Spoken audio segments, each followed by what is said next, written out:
bastante especial. Tenemos nuestros invitados, que quiero agradecerles por su tiempo, agradecerles por haber aceptado nuestra invitación, en especial a la doctora Patricia Chirinos, el doctor Alfredo Terán y el doctor Andrés Benatti, de Córdoba, Argentina. Quiero presentarlos. La doctora Patricia Chirinos hizo la residencia en oftalmología en el Instituto Regional de Oftalmología Javier Servat Univaso, hizo el curso de alta especialidad en córnea y cirugía refractiva en el Instituto de Fundación Conde Valenciana en México. Es directora actual del Instituto Regional de Oftalmología de nuestra ciudad Trujillo y es miembro titular de la Sociedad Peruana de Oftalmología, el ISRS y Cornea Society.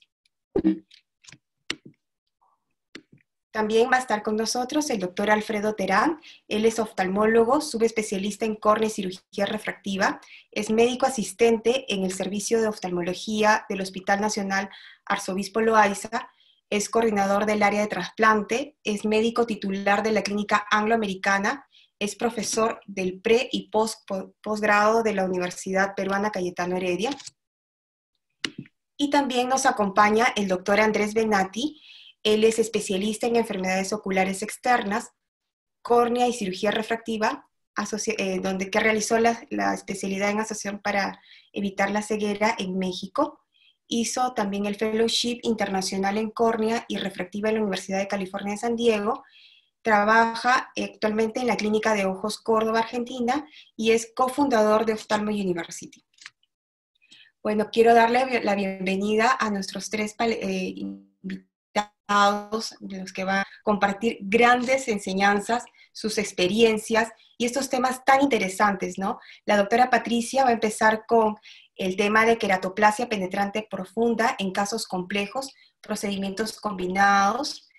Sabemos que de por sí un trasplante de córnea es todo un desafío, y ya con casos que nos va a presentar la doctora Patricia, realmente son casos que es todo un desafío. El doctor Alfredo Terán va a realizar el tema de tips para extracción del lentículo refractivo por incisión pequeña con la técnica SMILE. Sabemos que una de las partes más difíciles del SMILE es el docking y la extracción del lentículo, que ahí es donde uno se puede complicar muchas veces. Él va a dar sus tips. Y el doctor Benatti va a dar la cirugía refractiva customizada, sabiendo que el objetivo es no tan solo la cantidad de la refracción que vamos a corregir, sino también poder ofrecerle a nuestro paciente calidad visual. Así que los dejo con los expertos. Dejo de compartir pantalla.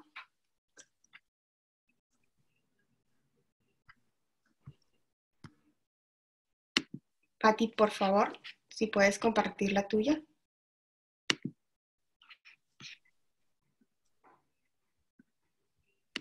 Perfecto. Buenas noches con todos.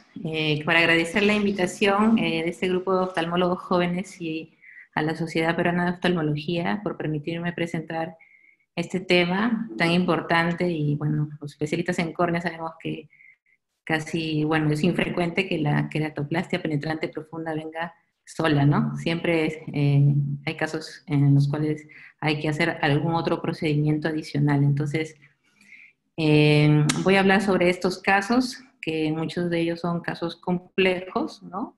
La queratoplastia penetrante profunda sigue vigente. Nosotros podemos encontrar en la consulta estos casos de opacificación muy extensa y profunda de la córnea, ¿no? Como mencionaba, no solamente hay que hacer la queratoplastia. La mayor parte de veces viene el paciente asociado a una catarata, o tenemos que controlar la presión intraocular con la colocación de algún dispositivo de drenaje, inclusive explantar lentes o colocar en el caso de afaquia. Entonces, las principales indicaciones son las opacificaciones significativas de todas las capas de la córnea. Estas pueden ser por leucoma, por edema, vascularización profunda o depósitos. Y nos vamos a abocar principalmente a las queratoplastias de alto riesgo, como son los casos de glaucoma preexistente, vascularización de 3 a 4 cuadrantes, casos de retrasplante, infecciones activas de la córnea, enfermedades muy severas de la superficie ocular, como el síndrome de Steven-Johnson, o cuando haya necesidad de colocar algún injerto grande, ¿no? corneal o limboqueratoplasias en algunos casos. Para ponernos en contexto mundial, las indicaciones varían según la región geográfica. Si hacemos foco en Sudamérica, vamos a ver que la mayor cantidad de pacientes se operan por cicatrices corneales, seguidos de queratocono y de edema post cirugía de catarata. Sin embargo, en este estudio, que es una revisión sistemática de los últimos 34 años, la mayor parte de esos estudios fueron realizados en Brasil. Es muy importante conocer a nivel local las indicaciones de trasplante de córnea.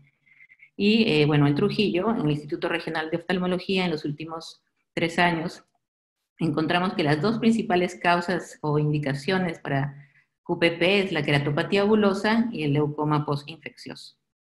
Muy importante en todos ellos evaluar el pronóstico, debemos conocer muy bien, ya que no podemos observarlo en la biomicroscopía, conocer muy bien las características del segmento anterior y posterior. Para ello tenemos una serie de exámenes que nos ayudan muy bien, como son el VM, la ecografía, muchas veces tenemos que hacer biometría para un cálculo de lente en los triple procedimientos, evaluar los pronósticos por enfermedad del nervio óptico como glaucoma a través de los campos visuales y algunas veces por pruebas electrofisiológicas. Entonces, ¿a qué me refiero con triple procedimiento? A el trasplante de córnea que viene acompañado de extracción de catarata e implante de lente. Las indicaciones principales son la edad mayor de 50 años, puesto que realizar un trasplante en un ojo fáquico a esa edad puede desarrollar de una forma muy temprana catarata y lógicamente si el paciente ya presenta una opacidad, aunque sea incipiente, esta va a progresar, ¿no? En todos estos casos es una indicación de triple procedimiento.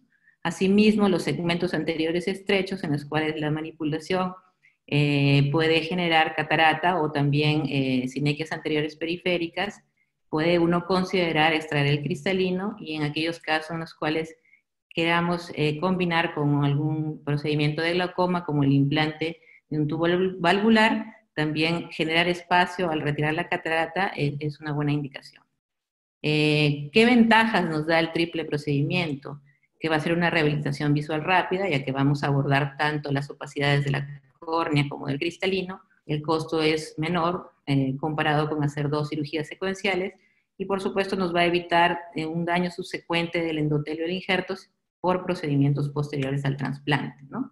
Sin embargo, no todos son ventajas, nos enfrentamos a algunas cosas, como realización de maniobras un poco difíciles en cuanto a realizar cápsulorhexis, la aspiración de la corteza puede quedar incompleta, cielo abierto es muy complicado hacer todos esos procedimientos porque debemos limitar este tiempo. El hacer muchos procedimientos a cielo abierto está asociado a complicaciones, como voy a mostrar más adelante, ¿no?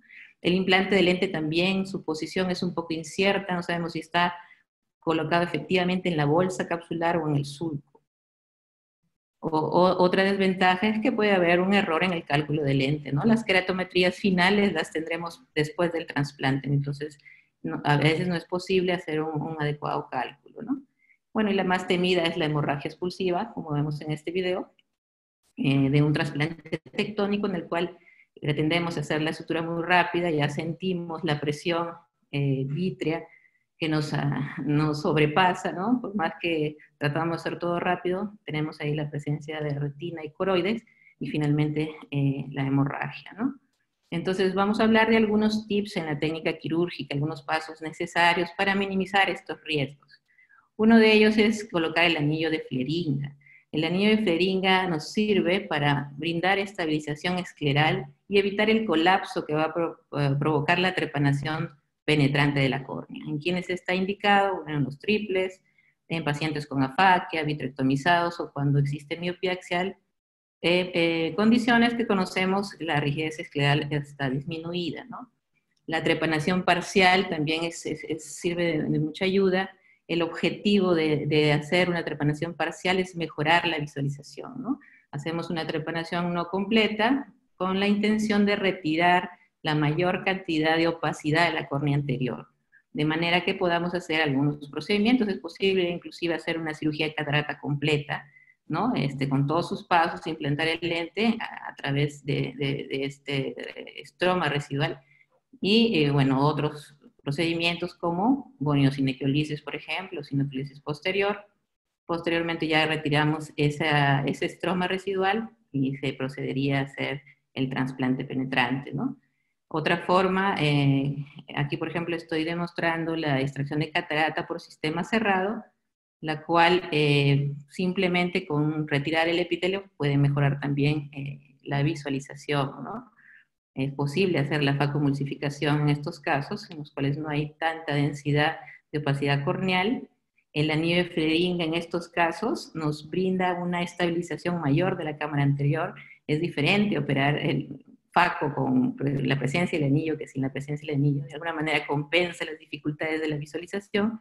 Los microscopios actuales nos brindan una buena iluminación de fondo que nos permite visualizar de una forma mejor las estructuras para realizar este procedimiento, limitando el tiempo a cielo abierto, ¿no? Restringiendo solo el cambio de la córnea, ¿no?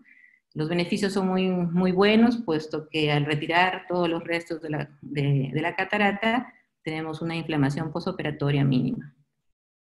Hay otras técnicas que se han descrito, como esta, después de hacer una trepanación parcial, colocar el injerto sobre este estroma residual e ir poco a poco retirando por cuadrantes, escindiendo la córnea receptora, colocando puntos para finalmente terminar en etapas muy tardías de la cirugía, retirar la lentícula posterior, como vemos acá en la imagen inferior. En pacientes con glaucoma, los pacientes con glaucoma, digamos, son un gran grupo, muchos pacientes que necesitan trasplante ya padecen de glaucoma. De esto hay que saber que si el paciente no presenta glaucoma preoperatorio, tiene un 30% aproximadamente de sufrir de glaucoma post-queratoplastia. Y si ya lo presenta, aunque esté médicamente controlado, tiene un riesgo del 70% de empeorar el glaucoma y de que este sea incontrolable. Entonces esto es muy importante en la planificación de la cirugía.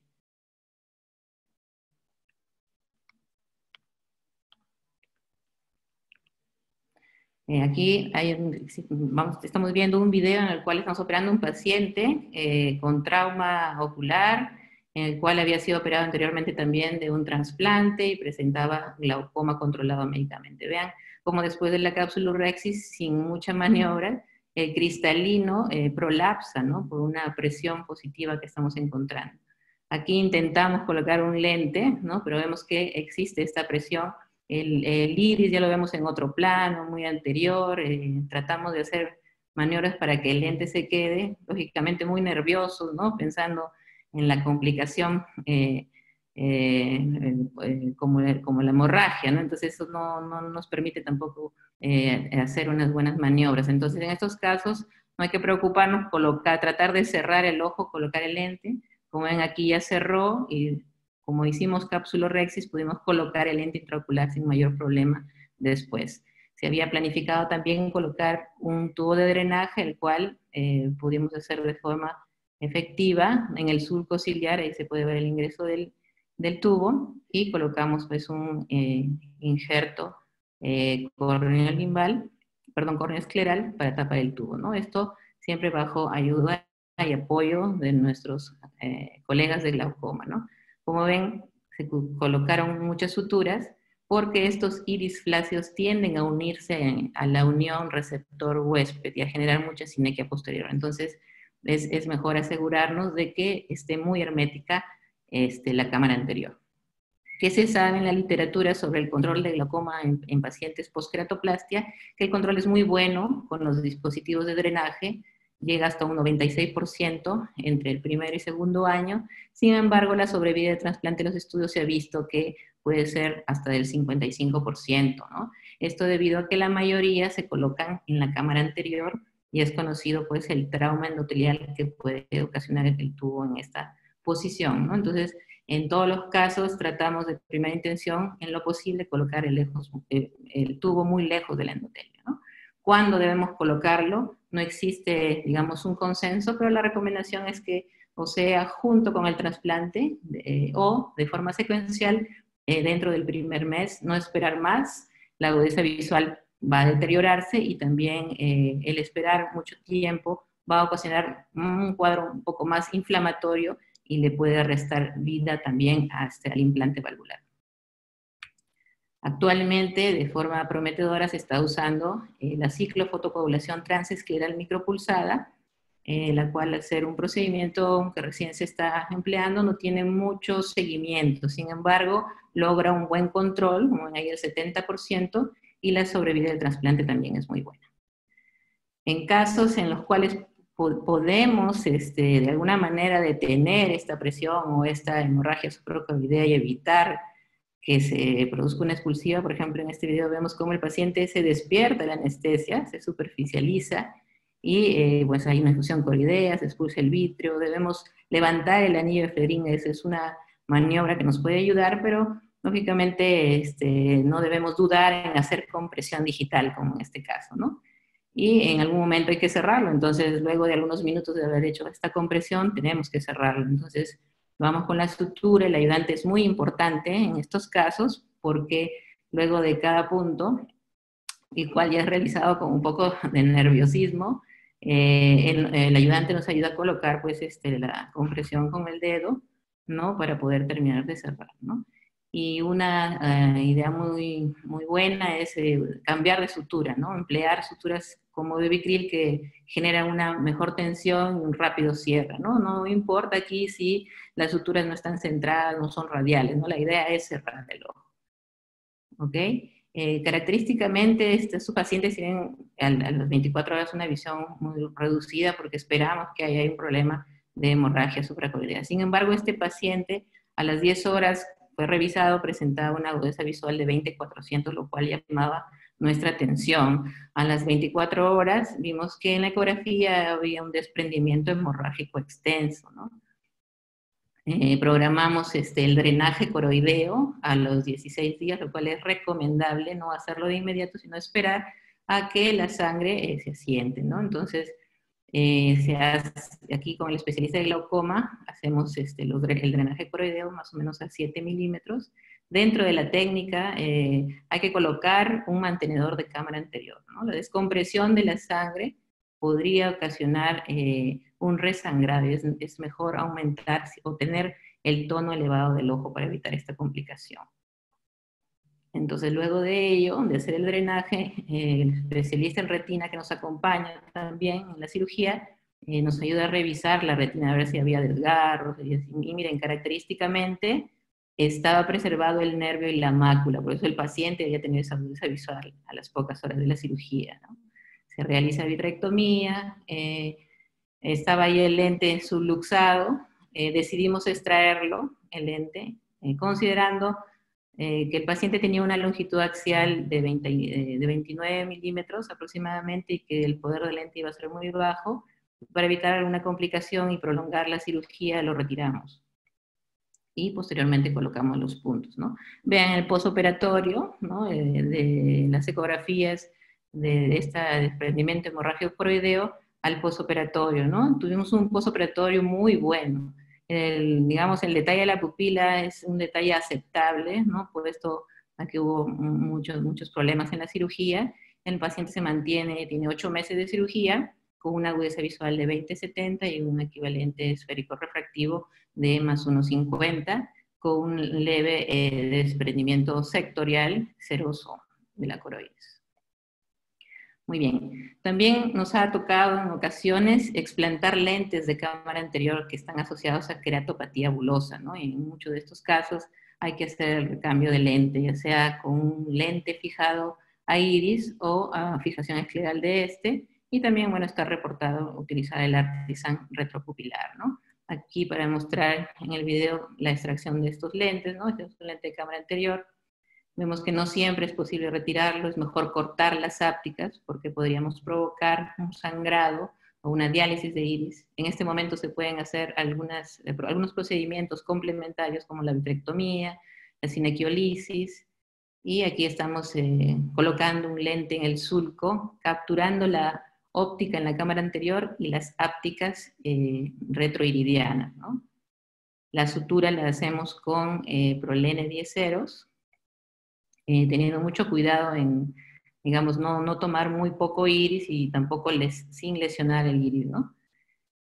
También la sutura, debemos tener mucho cuidado en las lazadas, ¿no? Que sea una inversa a la otra, porque Se ha reportado también la dehiscencia, pues, ¿no? Pues podría ser una complicación. Luego de ya haber suturado estas ópticas, recolocamos la óptica en el surco ciliar, ¿no? Entonces, la sobrevida del injerto con los implantes, lentes intraoculares fijados a iris, es muy buena, posiblemente por la lejanía del lente pues, al endotelio corneal, ¿no? Entonces, es una buena opción.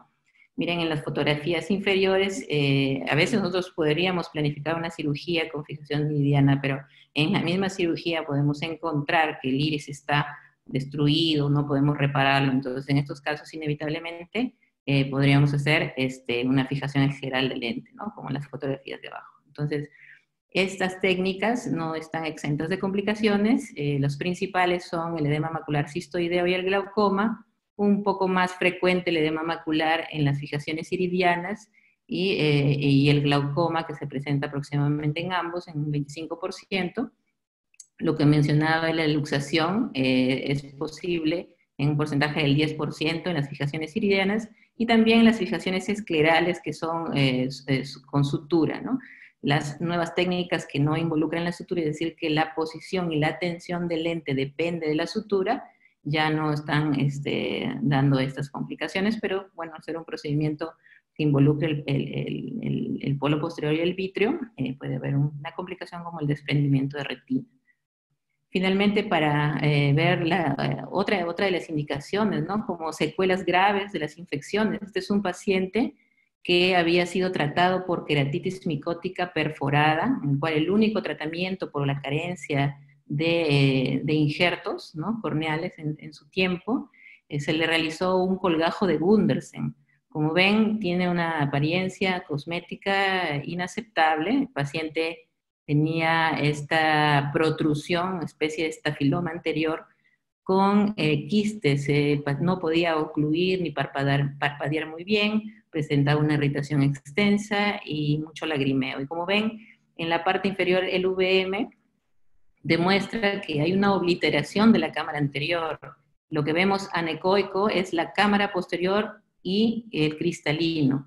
Y de forma adherida, hay un complejo entre iris, córnea y conjuntiva, como una sola capa, ¿no? Entonces, este paciente habría que reconstruirle la cámara anterior, ¿no?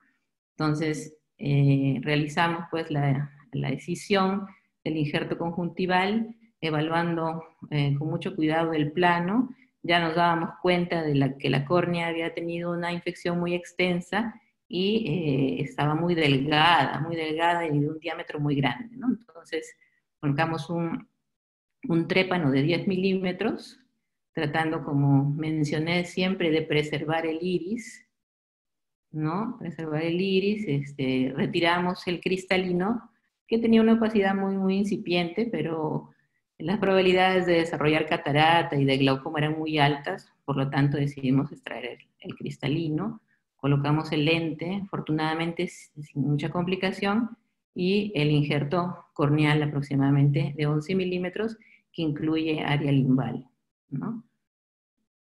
Muy bien, terminamos la cirugía. Vean ustedes en el preoperatorio una agudeza visual de movimiento de manos y cosméticamente, como digo, inaceptable. A los 7 días una agudeza visual de 20-100 con una presión incrementada. Colocamos más o menos entre el día 18-20 un dispositivo de drenaje de AMED, alcanzando una agudeza visual de 20-60.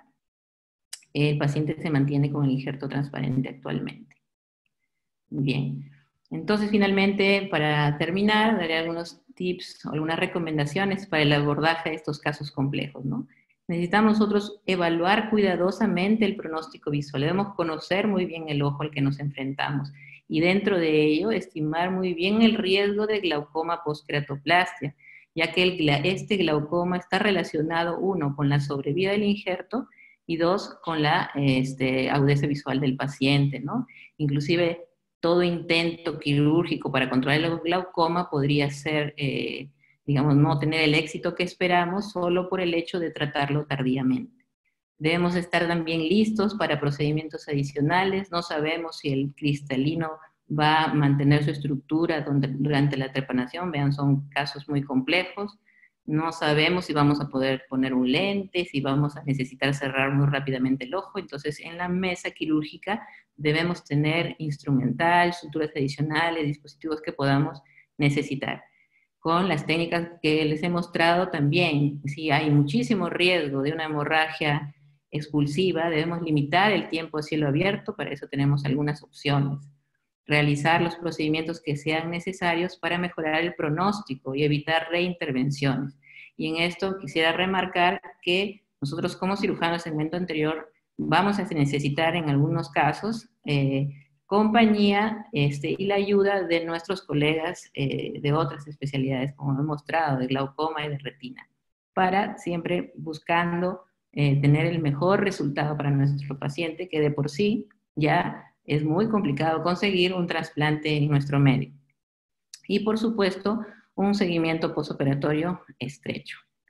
Bien, eso era lo que tenía para compartirles.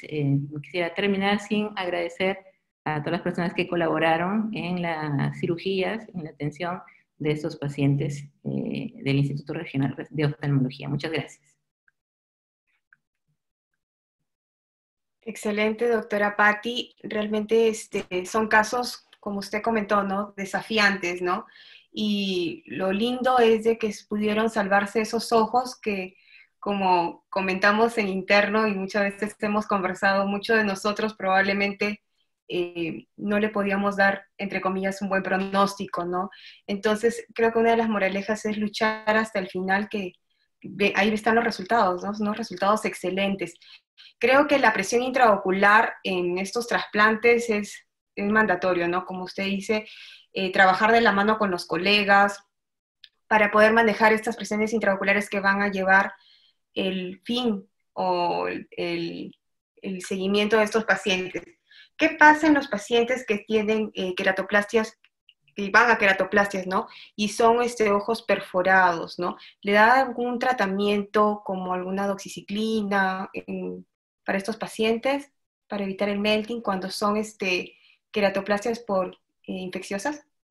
Por infección. Normalmente el paciente posiblemente ya esté bajo ese tratamiento, ¿no? Normalmente no, ya no, una vez que se hace la extracción de la córnea, digamos, infectada con un margen, ya no la damos, ¿no? Más nos centramos en el tratamiento antibiótico o antimicótico. En sí, procuramos inyectar estos agentes de forma intraestromal o intracamerular, ¿no? Pero ya no, salvo que digamos, el borde del receptor que haya quedado nos pareciera que queda como algo de melting, ¿no? Algo reblandecido, entonces yo creo que podría indicarse, ¿no? Excelente. Doctora, muchísimas gracias, unos excelentes casos, ¿no? Realmente todo un desafío, y comentar que todo esto se está haciendo en Trujillo, en el Instituto Regional, el cual la doctora es la directora y está haciendo mucho bien para estos pacientes. Continuamos nuestras disertaciones.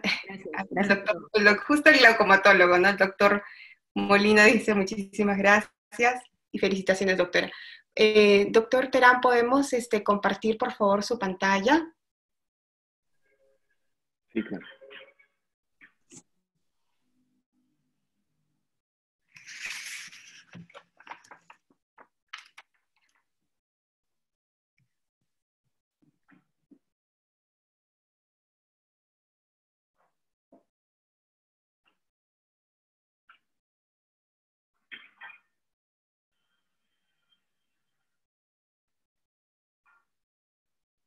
Bien. ¿Se ve mi pantalla?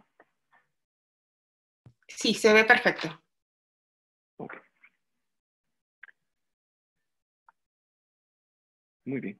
Primero, buenas noches. Agradecer a la sociedad por la invitación, en especial a la doctora Jarumi Burga y al doctor Santiago Encina, por esta iniciativa de hacer que la gente joven pueda demostrar a través de estas conferencias qué es lo que estamos realizando y haciendo en la actualidad. Yo quiero hablarles un poquito sobre un tema que me apasiona bastante. Es un tema que, gracias al equipo de médicos oftalmólogos y socios que tenemos en la clínica pudimos lograr a cabo, ¿no? Es poder tener un equipo de femtosegundo y poder desarrollar ya desde hace más de 3 años la cirugía refractiva de extracción del lentículo por incisión pequeña. Entonces, mucho se comenta sobre el tema de si es difícil, la curva de aprendizaje, el tema del docking. Entonces, nosotros desde un inicio pensamos y apostamos por esto porque pensábamos y teníamos clara la idea de que esto era la cirugía del futuro, la cirugía de ahora. ¿Okay? Entonces, lo que les quiero traer no es, o básicamente no es cómo funciona, qué es lo que se hace, ni no eso. Simplemente son tips que con la experiencia que hemos adquirido en el grupo, vamos a lograr tener un adecuado manejo y abordaje para esta cirugía. ¿Okay? Entonces, existe una revista, una web americana, MarketScope, ¿no? Es bastante conocida. Ella anuncia un crecimiento de solo 1.9% en la tecnología de excimer láser en los próximos 5 años. Cabe recalcar que este tipo de análisis lo que hace es tratar de predecir la demanda global de cirugía refractiva como una condición económica y a raíz de los casos de incremento de miopía. Entonces, también predice que va a haber un incremento del 15.5% para los láseres, para la utilidad de los láseres de femtosegundo en la cirugía refractiva. Y que actualmente el 55% de los LASIK o femtoLASIK se realiza con el equipo de femtosegundo para realizar el flap a nivel mundial. Y ya cuando empezábamos a dar nuestras primeras charlas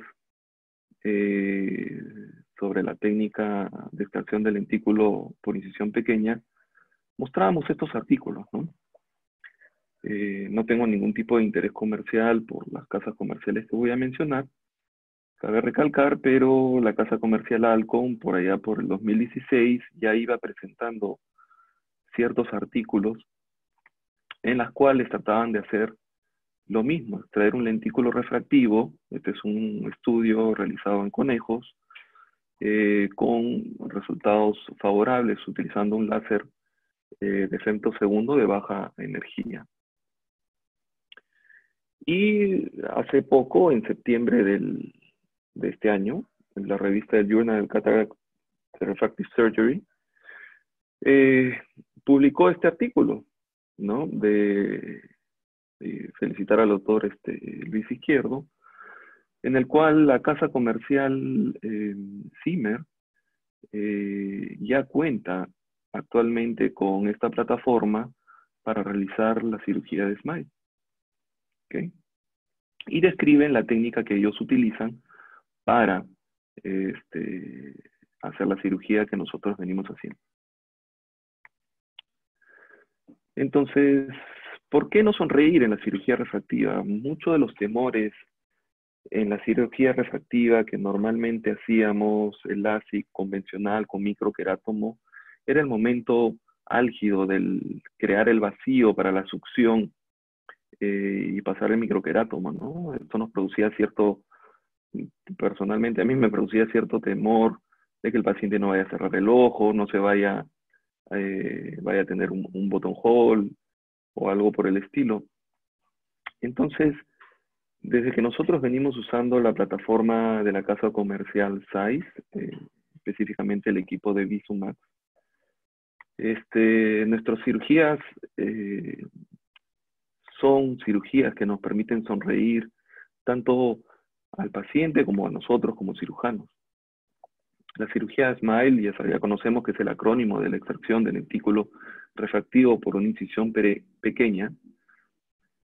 Cabe resaltar que es la única cirugía refractiva que es all femto, ¿ok? El femto LASIK no lo es. Usamos dos plataformas, un femto y un excimer, con las posibles complicaciones que esto puede tener. Y con los tips que nosotros tenemos y la formación que hemos tenido, creemos que la curva de aprendizaje es corta. ¿Okay? Es corta, y si me piden números, creemos que es entre 7 y 9 pacientes para poder tener un manejo adecuado de esto, ¿no?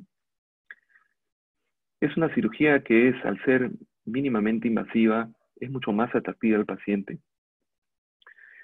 Nosotros, cuando explicamos este tipo de cirugía y la comparamos con el LASIK, para que el paciente lo entienda, les explico, ¿no? El LASIK, tengo que hacer un corte casi de 300 grados en la córnea, y lo comparo con las cirugías abiertas, abdominales, que se hacían antes para extraer vesícula, apéndice. En cambio, la cirugía de extracción del lentículo por incisión pequeña es como si te estuviese haciendo una laparoscopía. ¿Okay? Tenemos ausencia del colgajo y por ende menos complicaciones. Es muy atractiva para aquellas personas que realizan deportes extremos, que saben que tienen contacto, que son propensos a estar tocándose los ojos por algún tipo de alergia ocular que tengan. Y obviamente no tienen las complicaciones asociadas al flap que ya conocemos. Este es un video grabado en tiempo real, y lo que quiero mostrarles en el video es una cirugía sin editar, ¿ok? Desde la vista del ayudante, ¿ok? En este caso está operando con nosotros el doctor Raúl Cordero. Yo estoy siendo su asistente, y la idea, esto es filmado con mi celular, con el iPhone, es ver desde el tiempo que nos toma hacer el docking, las ventajas que tiene este equipo. No es un cabezal, es un equipo firme, la creación del lentículo refractivo, que lo vamos a ir viendo más adelante, pero la ventaja de este equipo es que genera muy poco vacío, ¿okay? Al generar muy poco vacío, 60 milímetros de mercurio, el paciente no pierde la visión, ¿okay? No es doloroso para el paciente, no tienen ese temor de que cuando ponemos otro femto que genera mucho vacío, o un microquerátomo que tiene que generar mucho más vacío, se les va completamente la visión. Entonces el paciente está cómodo. Trasladamos al paciente del área donde se realiza la aplicación del femtosegundo, que en este caso toma 21 segundos. ¿Okay? Lo trasladamos al otro lado, a la otra área del equipo, donde podemos visualizar y vamos a realizar la disección del lentículo refractivo en la forma habitual que hacemos. Acá lo que está haciendo el doctor es, entrando por incisión principal, va a disecar la cara superior. ¿Okay? Va a entrar con este instrumental, es una espátula de disección para Smile, de la casa comercial Catena, y empieza a hacer una disección suave, tranquila, tratando de llegar a los bordes de todo el procedimiento. Luego va a identificar la cara inferior del lentículo, que es básicamente el tip, y acá va un tip para esto, es irse hacia el estromo. ¿Okay? Para identificar la cara superior es levantar esa puntita del disector que tenemos e irnos hacia el cap, que nosotros le llamamos. ¿Okay? Ahí el doctor continúa disecando, y vamos a tener que tiene casi libre el lentículo refractivo. ¿Qué es importante? Otro tip. Siempre, siempre apreciar o tratar de estirar el lentículo refractivo extraído para verificar que no se me haya quedado ningún tag en la interfaz, ¿ok? Porque si es identificado en ese momento puede ser retirado y nos ahorramos complicaciones en el postoperatorio, ¿no? Tenemos que esta cirugía fue realizada hace más de 10 años por primera vez en Europa. Tenemos que, con el equipo del Visomax, tenemos allá más de 1.300 oftalmólogos en más de 65 países y que se ha realizado más de 1 millón de procedimientos y en ellos estamos incluidos. Tenemos también como información que para el 2016 fue aprobado por la FDA para su uso en los Estados Unidos. Entonces, ¿qué tips tenemos que tener? Primero, tenemos que reentender la anatomía, ¿ok? En una cirugía de LASIK, yo estoy viendo el lecho que voy a trabajar de forma vertical. En SMILE no. O en la extracción del lentículo por incisión pequeña, ya sea el equipo que yo esté usando. Voy a trabajar de forma horizontal, como lo han visto en los videos. ¿Y qué es importante? Acá con el cursor les voy a mostrar. Lo primero que va a realizar el equipo es la cara posterior del lentículo. ¿Ok? Aquí está en verde. Ese es el primer paso. El segundo paso que va a realizar es el de la cara, cara anterior del lentículo o el CAP. ¿Ok? Que es acá, esta línea celeste. Con los side cuts que van a unir la cara posterior con la cara anterior del lentículo. ¿Qué es importante? Para mí es importantísima la cara anterior del lentículo, porque es la cara refractiva. ¿Ok?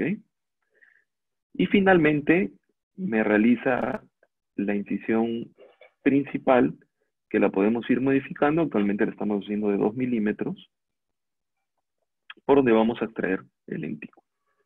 ¿Sí? Entonces, es reentender que no estamos trabajando con un excimer que va a empezar a poner los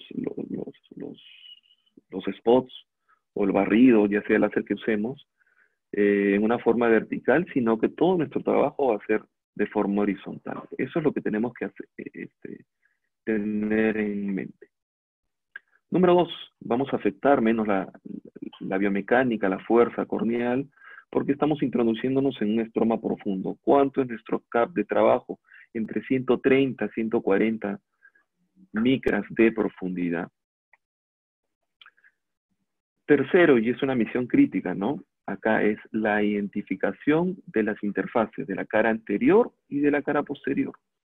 Entonces, tenemos, como les mostré en el gráfico, que la parte más pequeña es de la cara posterior y que la cara más larga es de la cara anterior. Entonces, aquí va a ser mi lugar de entrada.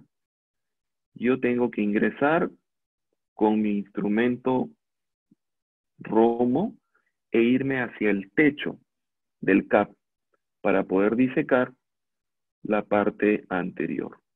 Luego regreso y retomo y me voy hacia el estroma. ¿Qué es lo que personalmente yo hago? Uso esa pequeña incisión y la divido en dos. La parto en dos. 1 milímetro, con este milímetro de la izquierda, utilizo para irme hacia la parte superior. Y este otro milímetro de la derecha lo uso para irme a la parte inferior. Hay médicos que prefieren identificar primero el plano superior, hacer la disección y luego ir a identificar el plano posterior.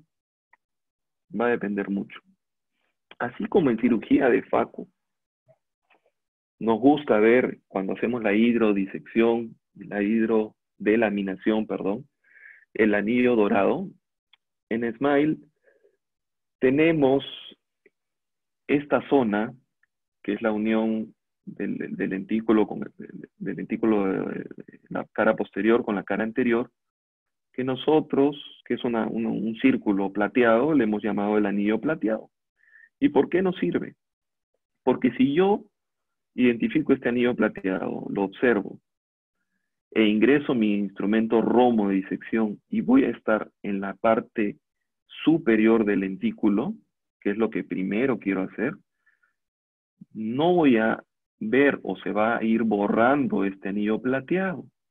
¿Okay? Lo voy a ocultar con mi disector.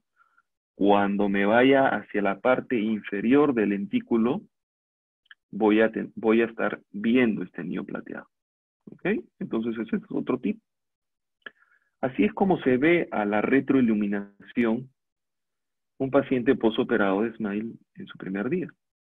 ¿Okay? Entonces, esta imagen se las traigo para que vean cómo se diseca la parte anterior y posterior y cómo nos queda en la imagen.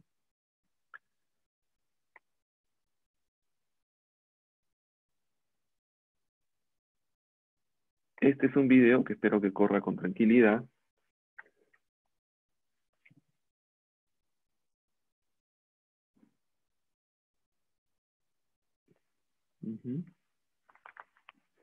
En el cual estamos haciendo el docking. Está un poquito lento por el tema del internet. Usamos el infrarrojo para ver que esté centrado en la pupila. Empieza a realizar el femtosegundo, la cara posterior del lentículo, que es lo primero. ¿Okay?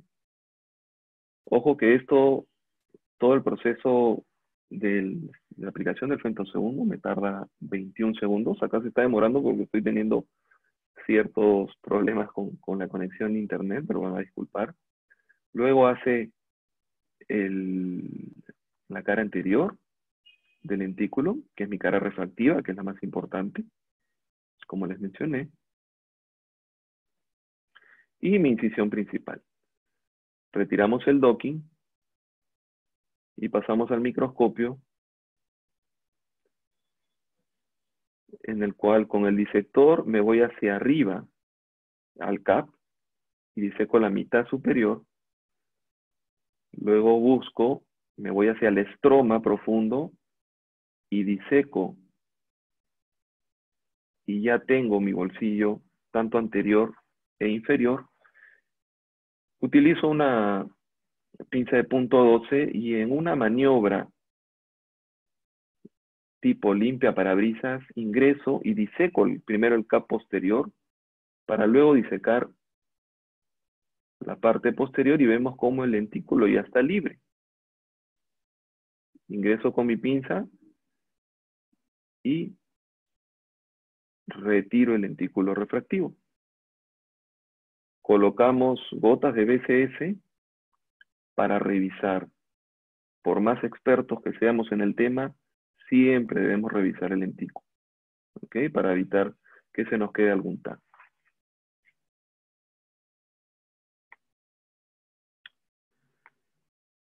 Entonces, no es difícil, hay que hacer nuestra vida fácil. Empezar con 5 dioptrías o más de miopía, estigmatismo, es lo ideal. Primero, reentender nuestra anatomía en 3D, ya que estamos haciendo un abordaje horizontal. Luego podemos migrar a miopías más bajas.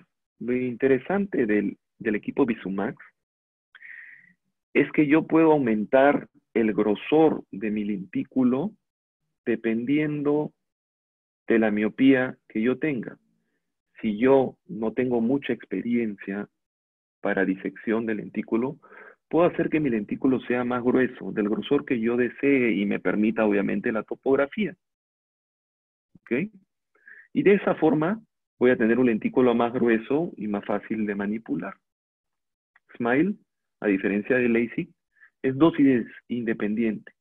¿Okay? Me toma lo mismo, 21 segundos. Tratar una miopía de -1, tratar una miopía de -10.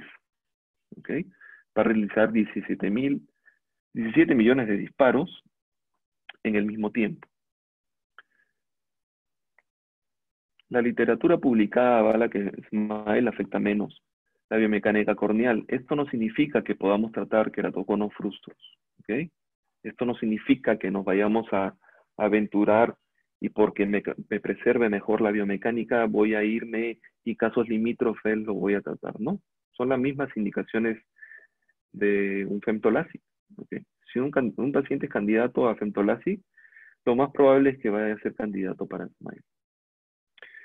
Y la literatura y los estudios y lo que hemos visto en el tiempo es que esta es la cirugía del futuro, esta es la cirugía del presente, de ahora, y a la cual creo que todos los médicos debemos empezar a migrar y empezar a hacer, no tenerle miedo, siempre tener una persona que nos pueda tutorear para poder, ante posibles complicaciones, poder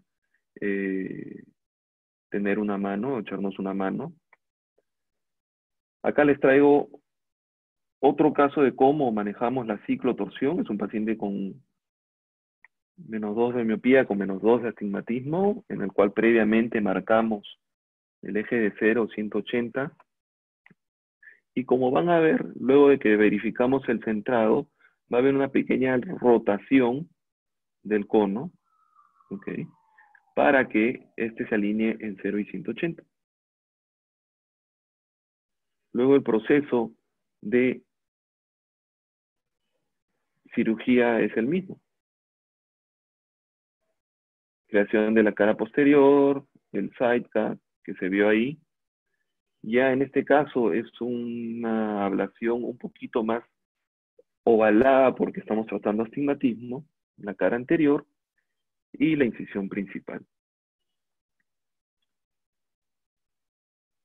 En este caso hemos hecho mayor aumento para tratar de mostrarles cómo se diseca la parte anterior y cómo buscamos la disección de la cara posterior en un inicio. Y claramente vamos a identificar nuestro anillo plateado, que vemos que en ese caso no se ve porque estoy por encima del dentículo refractivo, es decir, debajo del cap. Paso la espátula y no se ve, se borra.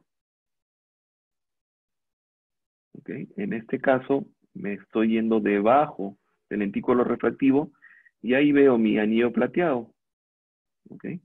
Entonces eso me da seguridad de que estoy yéndome en el plano correcto. Se extrae el dentículo, se revisa, como en los otros casos.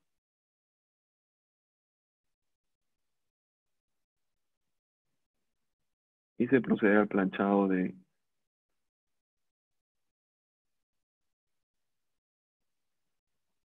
dentículo. Muy bien. Eso es todo lo que les quería traer para el día de hoy. Muchísimas gracias, doctor Tera.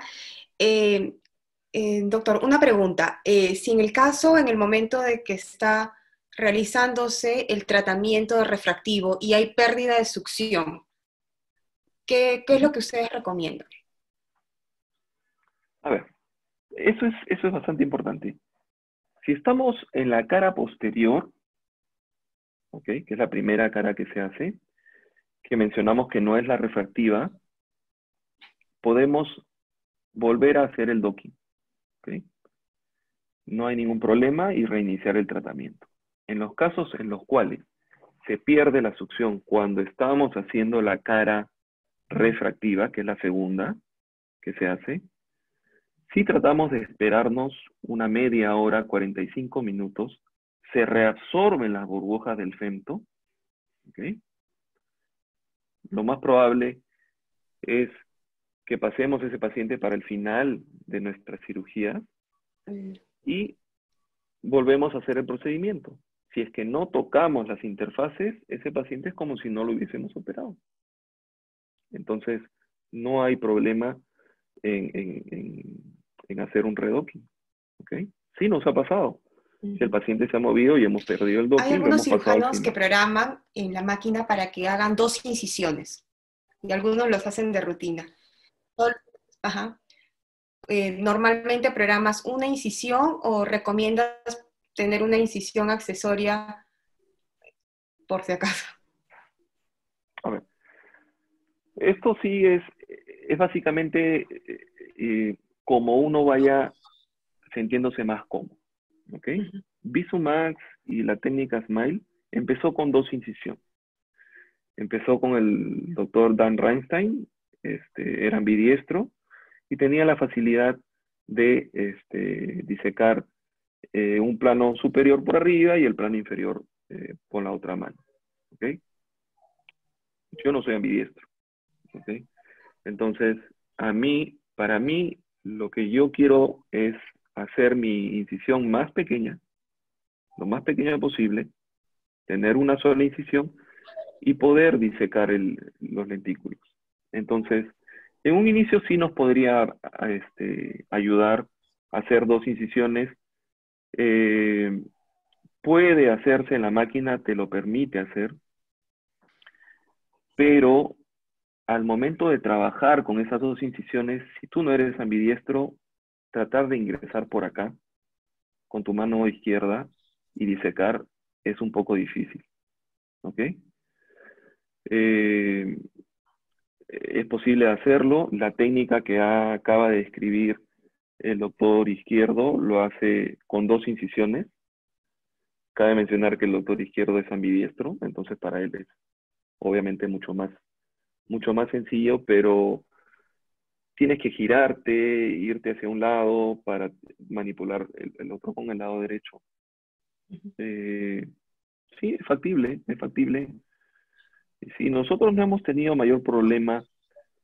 El tema cuando haces 2 incisiones, Harumi, es que ya estás haciendo 2 incisiones de 3 milímetros, ¿ok? Si la sumas, estás haciendo una incisión de 6 milímetros, ¿ok? Entonces, con una incisión de 6 milímetros, tranquilamente puedes meter cualquier instrumento y separar. Entonces, la idea de esto es ser mucho, con el tiempo, mucho menos invasivo.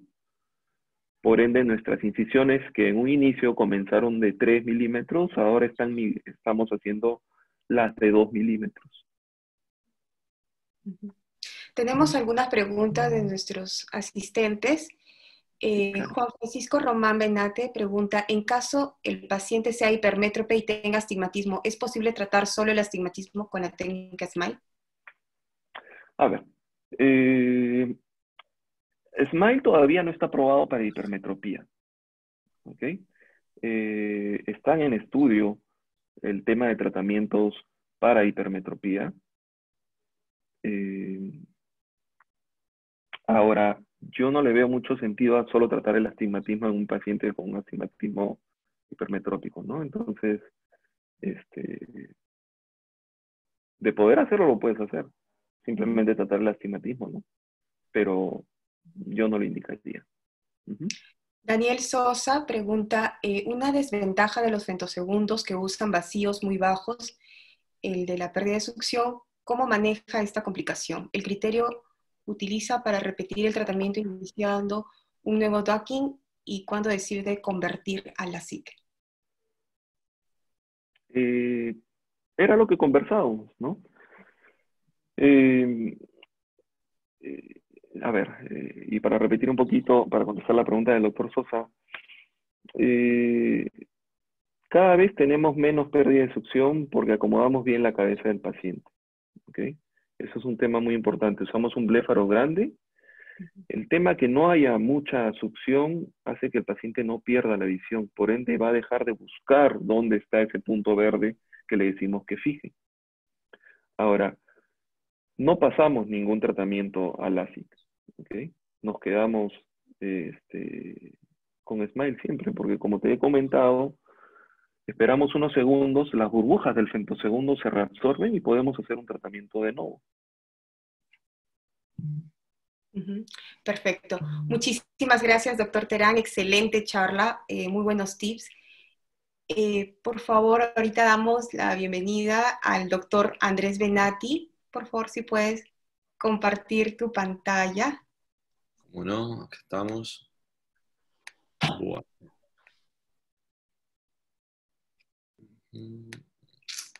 Ahí estamos, ¿se ve? Sí, espectacular. Bueno, perfecto.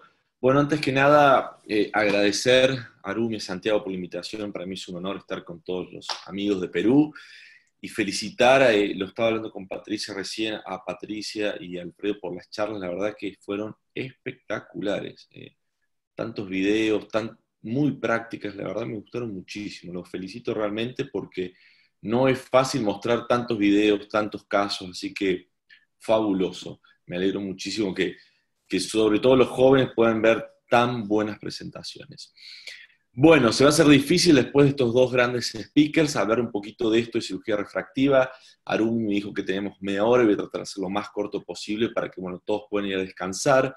La idea era hablar un poquito de cirugía refractiva customizada y hablar de un tema que a mí me gusta mucho hablar de ese tema, que es un poco, yo lo llamo las economics, ¿no? Que es hablar de lo que hay alrededor de la cirugía refractiva. Muchos de ustedes, seguramente si hoy están presentes, son cirujanos refractivos, y ya Alfredo algo adelantaba, ¿no? De cómo viene el mercado. Creo que es muy interesante que tengamos ciertos conocimientos. Así que vamos a ir hablando un poquito de las dos cosas, y bueno, y vamos a ir contando nuestra humilde experiencia.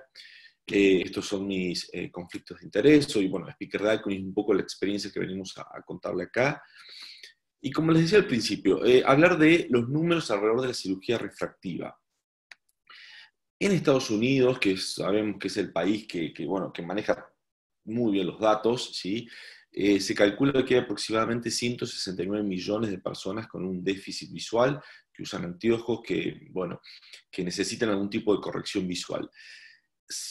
Haciendo un cálculo o un filtro, mejor dicho, de edad, de situación socioeconómica, 89 millones de personas, de ese 169, que es más del 50% de la población, sería candidato a una cirugía refractiva. Y todos los años se cree que hay 2.8 millones que entran a ese grupo, ese pool de pacientes candidatos, porque cumplen 18 años, discutible si un paciente de 18 años es candidato o no, pero bueno, ellos lo consideran así, y de acuerdo a ese filtro socioeconómico y de edad, entra al pool de pacientes.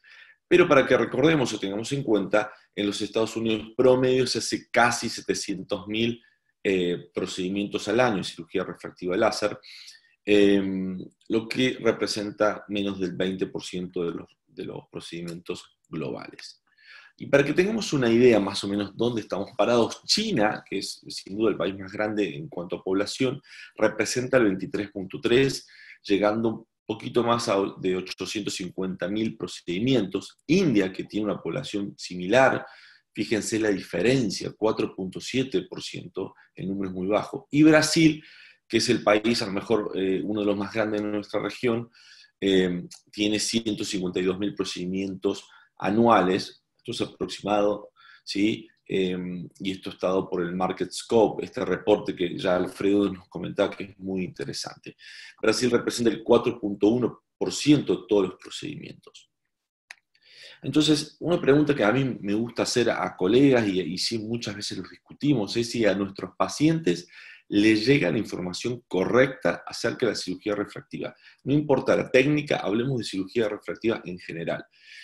Y bueno, fíjense, una encuesta hecha por MarketScope en pacientes candidatos a cirugía refractiva que estaban por operarse, consideraban estos pacientes que el uso del lente aéreo tiene muy bajo riesgo y muy bajo costo y ningún riesgo, claramente.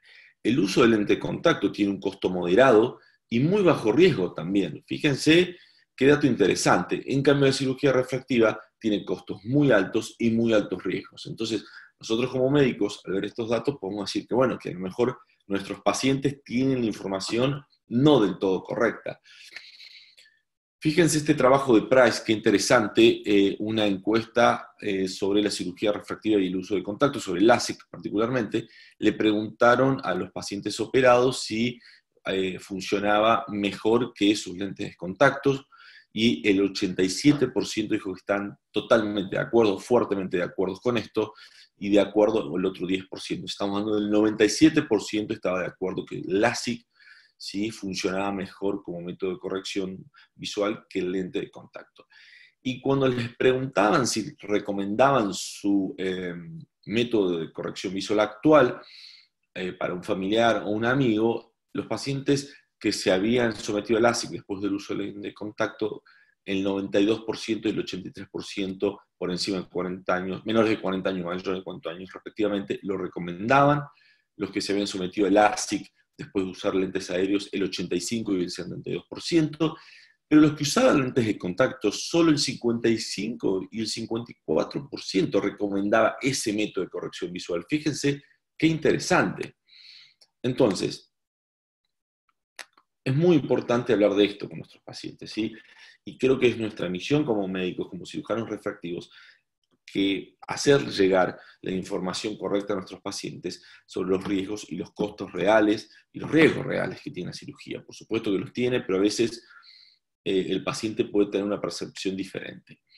El doctor Dan Reinstein, que es un maestro de cirugía refractiva en el AECOS en 2019, decía que 1/3 de las consultas en la guardia, en la sala de urgencias oftalmológica, están relacionadas al lente de contacto, 1/3. Y él se preguntaba ahí en vivo, y lo replicaba en este tweet, que me pareció muy interesante, cómo puede ser que la industria de los lentes de contacto, ¿sí? Manejen tan bien su mensaje o su información, que el paciente ignora totalmente esto, que 1/3 de las consultas. Recuerden que la encuesta hace un ratito decía que el uso del lente de contacto por la mayoría de los pacientes tenían muy bajo riesgo, y bueno, sabemos que no es así. En 2014 había más o menos 40.9 millones de pacientes encima de los 18 años que usaban lente de contacto, y el 99% había referido, ¿sí? En ese estudio que está ahí referenciado, había referido tener algún tipo de comportamiento o un tipo de complicación con el lente de contacto. Desde una queratitis hasta quedarse dormido con el lente de contacto, todos han pasado por esto y sabemos los riesgos que esto implica. Si nos vamos a la medicina basada en la evidencia, que sabemos que es muy importante para nosotros, el riesgo de una queratitis bacteriana en un usuario de lente de contacto es de 1 en 100, pero luego de someterse a una cirugía refractiva es de 1 en 1250, fíjense la diferencia. Y este estudio que se hizo en Japón, que es muy interesante, un estudio multicéntrico retrospectivo, tomó 78.248 cirugías refractivas. Fíjense la cantidad, es hasta donde yo tengo conocimiento el retrospectivo más grande en cuanto a cantidad de cirugías o de procedimientos estudiados. De todos esos procedimientos, el 90.9 fueron cirugías de LASIK, ¿sí? Y el cual el 95.9 también logró el 20/20 de visión sin corrección, o sea, una cirugía exitosa. ¿Saben cuál fue el número de complicaciones en ese 90.9, ese 91% de LASIK? 0.5 complicaciones, de complicaciones en casi 80.000 cirugías, la mayoría relacionadas al flap, descentramiento, free cap o bottom hold. Este número es muy importante, estos números también, fíjense, esto fue hecho en la cadena más grande de clínicas oftalmológicas, Optical Express, en Europa. Estudiaron también, fueron hacia atrás, 21.000 procedimientos de cirugía de LASIK, un caso de queratitis infecciosa por cada 21.000 procedimientos. Y en el caso de la PRK, uno de cada 7.400. Fíjense la cantidad, ¿no? Los números realmente, la incidencia en infecciones es realmente baja cuando se toman todas las precauciones en este tipo de cirugía. Y como me gusta mucho la medicina basada en evidencia y siempre nos tenemos que apoyar, rápidamente pasamos por 3 trabajos muy interesantes. El primero es una revisión de 10 años que se presentó en el 2008 sobre la satisfacción de pacientes operados con LASIK, superando el 95%. El PROL 1 y 2, el primero hecho en una población militar de los Estados Unidos y el segundo en una población civil donde buscaban saber la tasa de insatisfacción de los pacientes en cuanto a su visión, iba entre el 1 y el 4%, y en cuanto a la cirugía en sí, entre el 1 y el 2%, realmente niveles muy bajos. Y en 2017 se presentó este metaanálisis muy interesante que hablaba de las 3 plataformas más importantes, y realmente son estudios presentados en FDA, está al alcance de todos, y realmente los resultados también eran muy, muy positivos. Este trabajo también, seguro Harumi lo debe conocer porque estuvo en el curso de Marconi, me lo pasó él, que habla de, bueno, la eficacia, la predictibilidad, la seguridad y la calidad visual de todos los procedimientos refractivos, sin importar la técnica. Todos lograron resultados muy satisfactorios. Quizás FemtoLASIK se despegó un poquito en cuanto a la predictibilidad, pero en general las técnicas ahí mencionadas todas fueron con resultados muy positivos. Pero hablemos de los costos un poquito, que también es un tema que me gusta. Los americanos gastan 15 billones, escucharon bien, billones de dólares en la industria de las ópticas, lentes de contacto, lentes aéreos, lentes de sol, lo que ustedes quieran. Duplica al mercado de la cirugía refractiva, bastante interesante. Ahora, en MarketScope y en la Academia Americana de Oftalmología se presenta, o mostraron esto que me parece muy interesante. Sí, ustedes saben que hay costos directos e indirectos. Los costos directos para un paciente que usa anteojos, bueno, son justamente hacerse una prescripción de lentes, lentes aéreos, lentes de contacto, todos los años renovarlos, esos son los costos directos, más los indirectos son ir a la óptica, ir al oftalmólogo, el tiempo que se pierde, ponerse el lente de contacto y sacárselo. Han estudiado en cuánto tiempo le lleva a un paciente, ¿sí? En todo un año ponerse y sacarse el lente de contacto, y son, si mal no recuerdo, como 30 horas, lo que significa. Hasta eso han medido los americanos. Y si el paciente se operara antes de los 30 años, termina siendo no solo una inversión de salud, sino una inversión económica, porque por la cantidad de años de vida que le quedan, la inversión que hace una cirugía refractiva es superada, por supuesto, por el gasto que genera todo esto que le comentaba recién. También un dato muy interesante.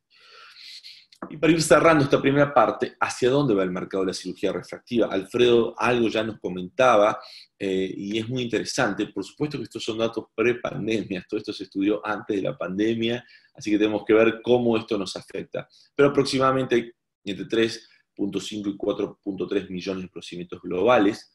Para el 2017 el mercado de la cirugía refractiva era de 5.7 billones, y se cree que para el 2022 va a aumentar a 6.9 con una tasa anual de 5.2. Es decir, que el mercado va a ir subiendo, y la pregunta, bueno, es ¿por qué? ¿Qué factores nos van a ayudar a que este mercado de la cirugía refractiva siga aumentando? Y por supuesto nosotros como cirujanos refractivos tenemos que estar preparados para esto. Se cree que, bueno, la economía global, repito, antes de la pandemia iba a ir en crecimiento, las nuevas tecnologías, estuvimos hablando recién un poco de ellas, el crecimiento de los mercados de los países emergentes, las redes sociales, que ustedes saben muy bien, tienen una influencia absoluta en los mercados y en este tipo de cirugías. La alta tasa de satisfacción de nuestros pacientes, cada vez estamos logrando mejores resultados, y por supuesto el incremento de la miopía en la población. Se cree que para el año 2050 el 52% de la población mundial va a ser miope, con todo lo que eso significa. China está casi ya actualmente llegando a esos números en su población. Este gráfico es muy interesante porque muestra la relación entre la confianza y los procedimientos, la confianza de la gente, la cirugía refractiva y los procedimientos que fuimos realizando. Para el 2008, con la ruptura de la burbuja económica, todo cayó, fíjense acá, no sé si ven mi mouse, pero cayó la confianza y cayó los procedimientos. La confianza en la cirugía refractiva fue aumentando, que son las barras coloradas, fueron aumentando, pero fíjense cómo no acompañó la cirugía refractiva. Prácticamente venimos estancados o levemente aumentando el número de procedimientos. Esto es en los Estados Unidos, pero la tendencia global se imita en este caso. Y esto es un poco el escenario post-COVID. Lo hemos hablado en varios de los webinars. Hay una charla muy interesante de Rod Solar, que es un poco un especialista en marketing oftalmológico, que habían hecho un estudio donde decían que una vez que pasara la pandemia, la cirugía de cataratas iba a aumentar, porque el baby boomer, que es este paciente que de mayor edad, que tiene mayor respaldo económico, iba a poder soportar este mal trago económico que estamos todos sufriendo, y que la cirugía refractiva iba a decaer notablemente porque el millennial ha perdido su trabajo, ha perdido sus ahorros. Bueno, esto es lo que creíamos ya por marzo, por mayo, abril, y hoy estamos viendo y hablando con varios cirujanos refractivos que estamos viendo todo lo contrario. El paciente añoso hoy está esperando de operarse, hoy prefiere una cirugía de cataratas esperar hasta marzo, en cambio no entendemos todavía por qué el paciente joven, el millennial, que es nuestro nicho de paciente para una cirugía refractiva, está volviendo a operarse y a números realmente que nos sorprenden. Quizás porque quiere hacerlo ahora, antes que vuelva y nos vuelvan a meter en cuarentena, quizás porque el tema de los barbijos está complicándonos la existencia a todos. Bueno, hay muchas razones, pero ahí va. Fíjense cómo esto es tan dinámico que lo que creíamos en marzo, hoy ya vemos nuestras clínicas, nuestros centros oftalmológicos y ha cambiado. ¿Y qué necesito justamente para acompañar ese crecimiento que va a tener el mercado y esto que estamos viviendo ahora post-COVID?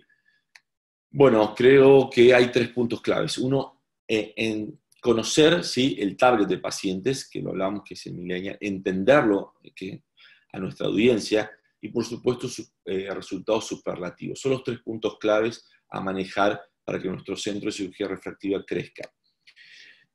Un dato, Estados Unidos hoy se la llama la Millennial Nation, porque ya es el grupo etario que más grande o que más ha crecido, son 80 millones de personas, ¿sí? Entonces ha realmente crecido muchísimo.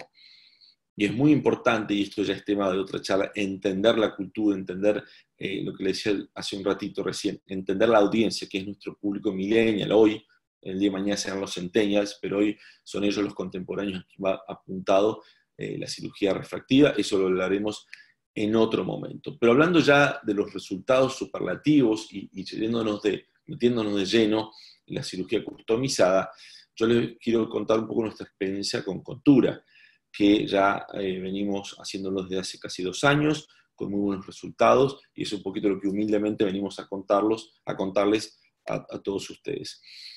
Los resultados, cuando hablamos de resultados superlativos, nos referimos un poco a esto. El 92% de los pacientes, según el estudio del FDA que está disponible para todos, lograron el 20/20, pero el 64.8% logró el 20/16 y hasta un 34.4% logró el 20/12/5. Realmente son resultados que a veces superan la mejor agudeza visual que el paciente trae con sus lentes, en el 30% de los casos. Eso a nosotros nos da mucha confianza como cirujanos refractivos y para el paciente también realmente lograr estas agudezas visuales es muy importante. ¿Pero qué es Contura? Rápidamente, muchos de ustedes a lo mejor no lo conocerán, otros estarán metiéndose de lleno en esto. Es la cirugía refractiva guiada por topografía en ojos vírgenes y surge del TCAT, que era el procedimiento de cirugía refractiva o de láser guiado por topografía para ojos no vírgenes, córneas irregulares, con trasplante de córnea, con astigmatismos irregulares, con leucomas, etc. Rápidamente, una línea de tiempo para que nos ubiquemos. En el 99, FDA aprueba el primer excimer láser para LASIK. Wavefront Guide empieza a interrumpir en el mercado en 2003, y ya para el 2008 era casi el 60% de los procedimientos guiados por frente de onda. Y en 2013, Alcon recibe autorización de FDA para Contura Vision, que es, vuelvo a repetir, la cirugía guiada por topografía para ojos sanos u ojos vírgenes.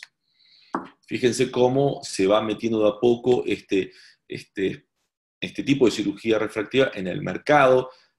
Allá por 2014 casi no existía, es la parte verde clara, y ya para el 2017 cada vez va tomando más terreno en lo que es Wavefront Guided y Wavefront Optimized, que es la cirugía tradicional de la plataforma de Alcon.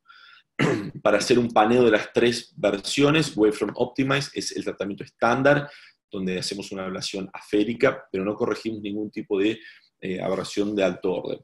Wavefront Guided corrige todas las aberraciones, ¿sí?, pero en la superficie de la córnea, y se centra en la pupila. Y el TCAT, lo que les decía, era para córneas irregulares, compensando C12 y C4. Pero ¿cuál es la propuesta de valor de Contura, o por qué yo debería ofrecer a mis pacientes cirugía guiada por topografía, ¿no? Es un poco la pregunta.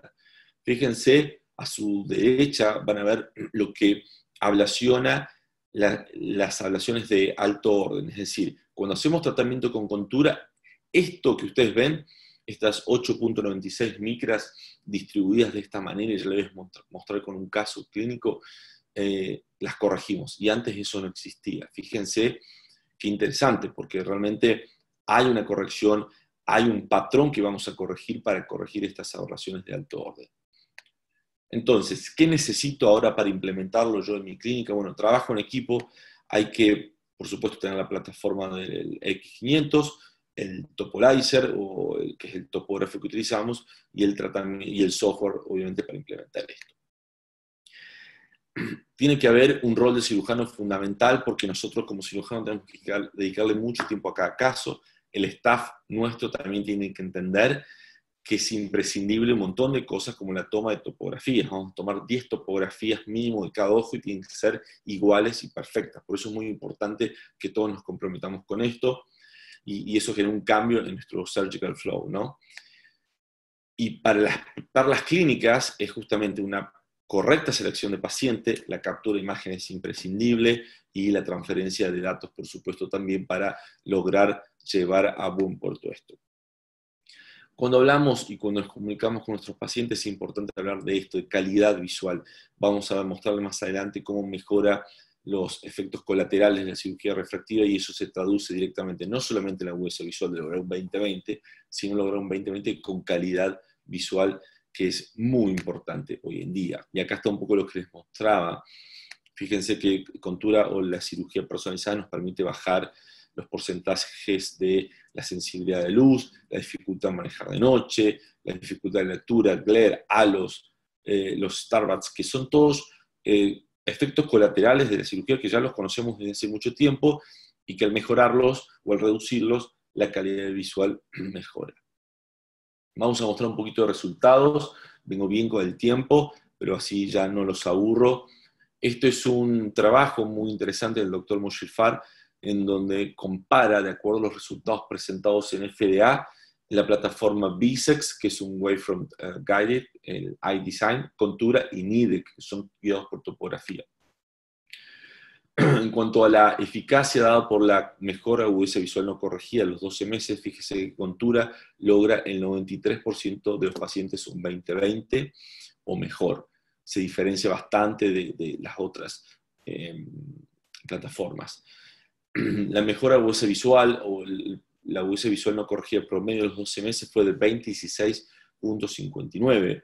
Muy buenos resultados. En cuanto a la eficacia, si comparamos la UVC visual no corregida, que logra después de cirugía con la corregida, la mejor UVC visual corregida, un 89% de los pacientes la mejora, y es un dato también muy interesante. En cuanto a la seguridad, no mostraron cambios en el 50% de los pacientes, 59%, 29% de los pacientes lograron mejoras en la UVC visual, ganaron una línea, y el 9% ganaron hasta 2 líneas a los 3 meses. En cuanto a la estabilidad y la precisión, 95% de los pacientes a los 6 meses lograron un equivalente esférico de más o menos 0,5, y ya dentro del más o menos 1, el 100% de los pacientes. Este trabajo que está recién publicado, se los traigo porque compara, y porque ahí estamos siempre, ¿no? en la lucha, en el buen sentido de la pelea entre Wavefront Guided o Topography Guided, ¿sí? Este trabajo que hablaba un poco de mostrar los resultados en la UVC visual no corregida y el equivalente esférico, no mostraba diferencias realmente en los resultados visuales, pero sí en TMR, que es un poco cuando nos guiamos por el astigmatismo propio del topógrafo que nos da, y eso es siempre un poco lo que voy a mostrarle más adelante. Vamos a discutir si tenemos que usar la refracción del paciente o la que nos da el topógrafo. Encontró un menor astigmatismo residual. En este otro trabajo, también muy interesante, se estudiaron hacia atrás, ¿sí? Retrospectivamente, 1.274 ojos operados por LASIK, ¿sí? Y en donde se encontró también mejores resultados en los pacientes tratados con la manifiesta, es decir, con el astigmatismo propio del paciente, el refractivo, ¿sí? Por sobre el astigmatismo del topógrafo. Esto se da sobre todo en aquellos donde tenemos la diferencia entre 20 y 45 grados. ¿Qué quiere decir? cuando tenemos una diferencia notoria entre 20 a 45 grados entre el astigmatismo topográfico y el astigmatismo de la manifiesta, siempre es mejor usar la manifiesta del paciente. Vamos a encontrar mejores resultados. Cuando la diferencia no es tan grande, entre 5 y 20 grados, no hay tanta diferencia, pero la tendencia implica que, bueno, podemos usar, como les decía, el astigmatismo de la manifiesta.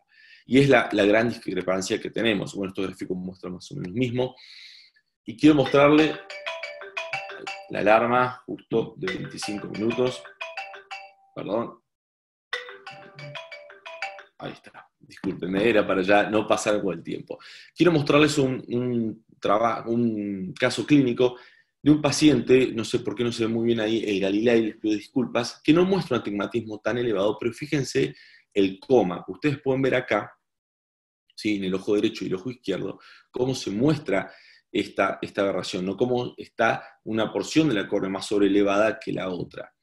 Entonces, les muestro acá al lado para que ustedes vean el patrón de ablación. Fíjense en qué característico. Ustedes apenas vean el descentramiento, el coma del paciente en el topólice, van a ya diferenciar cómo va a ser la ablación.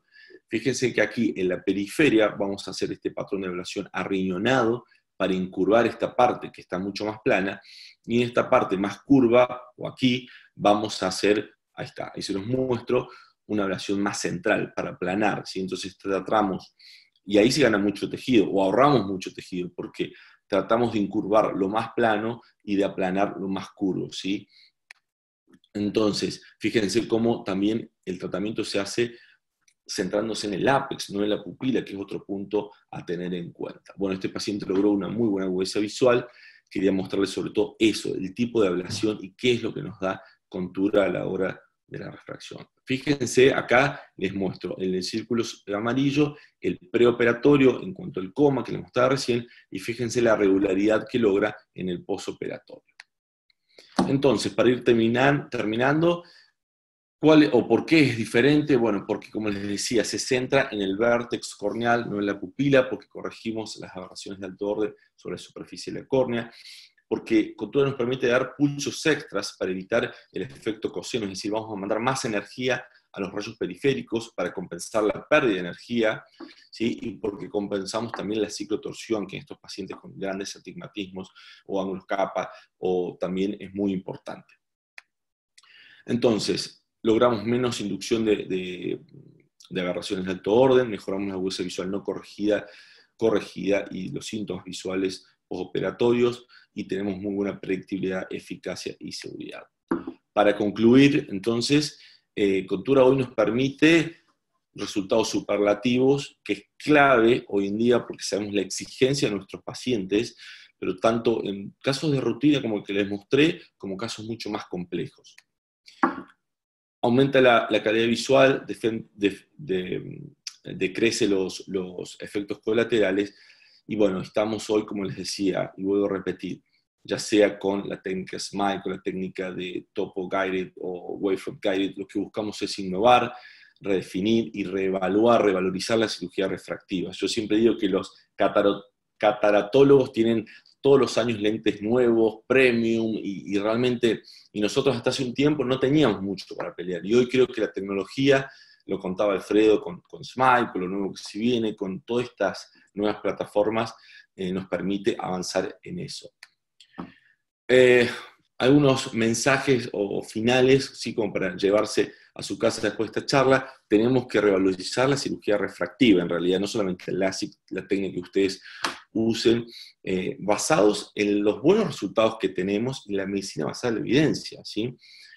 Como les comentaba, la cirugía refractiva va a ir aumentando en los próximos años, así que tenemos que estar preparados y tenemos que ofrecer cirugías premium, ¿sí? Como ofrecen un lente intraocular premium, nuestra cirugía tiene que ser premium también, y basarnos en esto que me encanta. El mejor marketing que podemos tener es la satisfacción de nuestros pacientes. Así que adelante con eso, agradecerles nuevamente, ahí están mis contactos para cualquiera que me quisiera contactar, y agradecerle a Harumi, a Santiago y a toda la sociedad peruana, por supuesto, por esta hermosa invitación. Muchísimas gracias, Andrés. Excelente charla, bastante didáctica y bastante completa.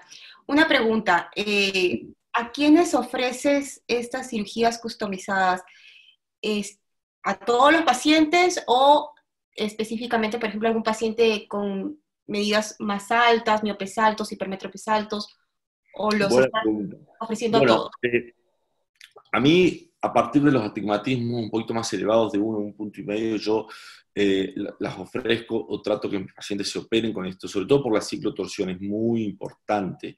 Y después, en algunos pacientes, en algunos casos que a lo mejor el astigmatismo no es tan elevado, pero que, por ejemplo, como les mostraba, tiene un coma elevado o tiene un coma realmente que afecta, tratamos de regularizar esa superficie ocular.